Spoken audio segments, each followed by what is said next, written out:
এক হাঁড়িতে কতটা ঘি যাচ্ছে? এই মুহূর্তে হচ্ছে এতটা ঘি ঢালবে বলে কে বললো এতটা ঘি ঢালবে? এতটা ঘি ঢালবে?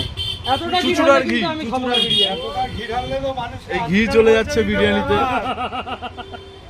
ও মাই গড, পাপড়ির সাথে সাথে বিরিয়ানির সাথে ঘি চলে ঘি যাচ্ছে। ঘি মানে একটা আলাদাই স্বাদ। অসাধারণ। আচ্ছা সবথেকে বড় কথা আনলিমিটেড তো দেখতে পাচ্ছি দু বাটি ঘি অলরেডি চলে গেছে এর মধ্যে। হালকা ফ্লেভার আছে মানে একটা গন্ধ মতো আছে। একটা হচ্ছে গোলাপের একটা ন্যাচারাল একটা সেন্ট আছে, গন্ধটা আছে। আচ্ছা এইটা দেওয়াতে কি গোলাপ জলটা দিতে লাগে না নাকি?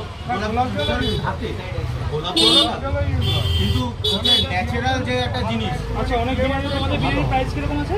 আমাদের 75 এ হচ্ছে চিকেন বিরিয়ানি, যদি এগ নিয়ে করছি তাহলে হচ্ছে সেটা 85। 85। ওকে, এখানে আনলিমিটেডের হচ্ছে সুবিধা আছে। আচ্ছা আচ্ছা আনলিমিটেড যে রাইস কোনটা নিলে আনলিমিটেড। 80 তে হচ্ছে তোমাদের বসে খেলে আনলিমিটেড রাইস প্লাস